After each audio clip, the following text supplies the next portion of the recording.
చూస్తున్నాం. రైళ్లలో భద్రత లేదా? రన్నింగ్ ట్రైన్లో పట్టించుకునే నాథుడే ఉండడా? రైల్వే సిబ్బంది పోలీసులు ఏం చేస్తున్నట్టు? ఓ రైలులో హోంగార్డ్ మిస్బిహేవ్ ఘటన మరొక ముందే రన్నింగ్ ట్రైన్లో లైంగిక దాడి జరగడాన్ని ఎలా చూడాలి?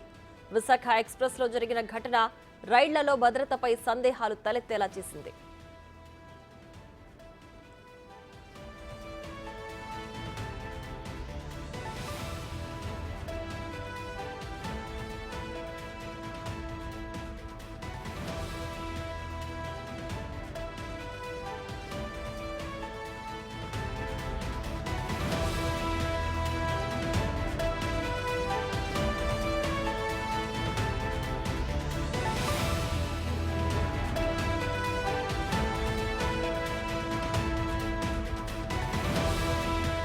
హైదరాబాద్ నుంచి భువనేశ్వర్ వెళుతున్న విశాఖ ఎక్స్ప్రెస్ ట్రైన్లో రన్నింగ్లో దారుణం జరిగింది.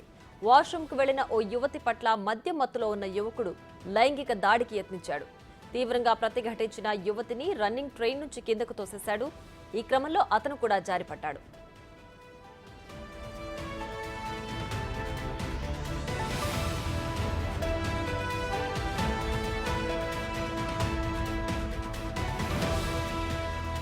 ఈ ఘటన నల్గొండ జిల్లా మిర్యాలగూడ వాటర్ ట్యాంక్ తండా సమీపంలో జరిగింది. రైలు నుంచి కింద పడిన ఇద్దరిని గుర్తించిన స్థానికులు పోలీసులకు సమాచారం అందించారు. ఆసుపత్రికి తరలించారు. రైల్వే స్టేషన్ సమీపిస్తున్న క్రమంలో ట్రైన్ వేగం తగ్గడంతో ఇద్దరు ప్రాణాలతో బయటపడినట్లు చెబుతున్నారు. కేసు నమోదు చేసి రైల్వే పోలీసులు విచారణ చేస్తున్నారు.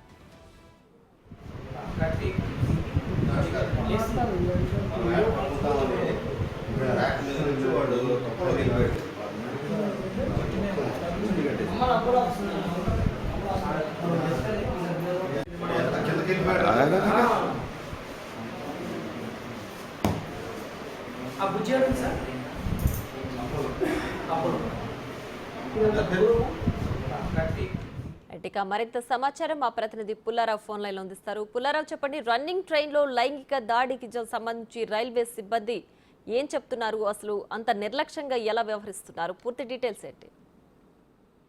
ప్రియా, హైదరాబాద్ నుండి భువనేశ్వర్ వెళ్తున్నటువంటి విశాఖ రన్నింగ్ ఎక్స్ప్రెస్ లో నిన్న సాయంత్రం మిర్యాలగూడ రైల్వే స్టేషన్ దగ్గర మాత్రం ఒక దారుణ ఘటన చోటు చేసుకుని చెప్పవచ్చు. అయితే ఈ ట్రైన్ అనేది హైదరాబాద్ నుండి భువనగిరి వెళ్తున్న సమయంలో హైదరాబాద్ లో అంటే శ్రీకాకుళంలో ప్రైవేట్ ఉపాధ్యాయులుగా పనిచేసినటువంటి ఒక యువతిని ఆమె భర్త ట్రైన్ ఎక్కించడం జరిగింది. సో ఆ విధంగా ఎక్కించిన తర్వాత వారు ప్రయాణిస్తున్న ట్రైన్ అనేది మిర్యాలగూడ రైల్వే స్టేషన్ సమీపం, అంటే అక్కడ ట్యాంకు తండ అనేది ఉంటుంది. ఆ ప్రాంతం వచ్చే వరకు రైల్వే స్టేషన్ చాలా దగ్గరగా ఉంటుంది కాబట్టి ట్రైన్ అనేది చాలా స్లో అవుతున్నటువంటి పరిస్థితి ఉండడం జరుగుతుంది. ఎప్పుడైతే ఈ ట్యాంక్ తండ ఆ దగ్గరకు వచ్చిన సమయంలోనే అదే సమయంలో ఆ యువత ఆమె ప్రయాణిస్తున్నటువంటి బోగిల్లోనే ఒరిస్సాకు సంబంధించినటువంటి ఒక పర్సన్ కూడా ప్రయాణం చేస్తూ ఉన్నట్టు కూడా రైల్వే పోలీసులు చెప్తున్న పరిస్థితి ఉంది. సో ఆ ఒరిస్సా ప్రయాణికుడు ఆ ట్రైన్ లోనే ఒక డోర్ దగ్గర ఉండడం జరిగింది. అదే సమయంలో ఈ యువతి సంథింగ్ దాంట్లో అక్కడ ఉన్నటువంటి రైల్వేలో ఉన్న టాయిలెట్స్ దగ్గరికి వెళ్ళాలని చెప్పి వెళ్తున్న క్రమంలో ఆ యువతి పట్ల మాత్రం అసభ్యంగా ప్రవర్తించడం జరిగింది. అదే సమయంలో ఆ యువతి పట్ల ఒక లైంగికంగా వేధించే కార్యక్రమం చేస్తున్న క్రమంలో అదే సమయంలో అంటే మొత్తం కూడా డోర్ దగ్గర ఉండటంతో ఆ యువతి అనేది ఆ డోర్ లో నుంచి వెంటనే కింది పడిపోయింది.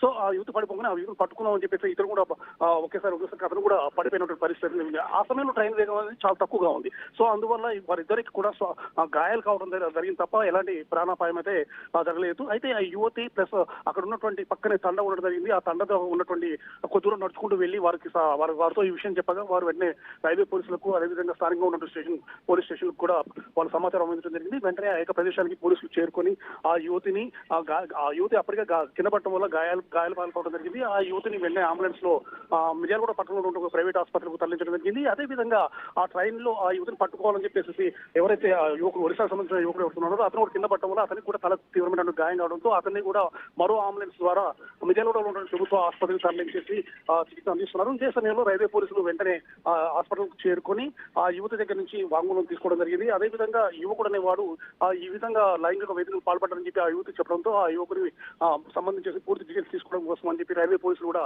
దీనిపై పూర్తి స్థాయిలో ఎంక్వైరీ అయితే మొదలుపెట్టడం జరిగింది.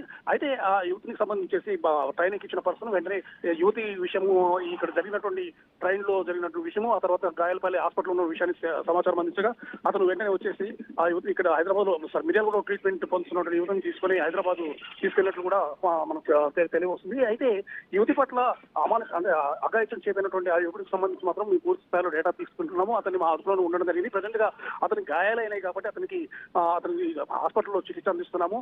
పూర్తి స్థాయిలో ఎంక్వైరీ చేసి అతనిపై మాత్రం కేసు నమోదు చేసి మిగతా దర్యాప్తు చేస్తామని చెప్పేసి కూడా రైల్వే పోలీసులు చెప్తున్న పరిస్థితి ఉంది. Right Pullarao, thanks for the updates.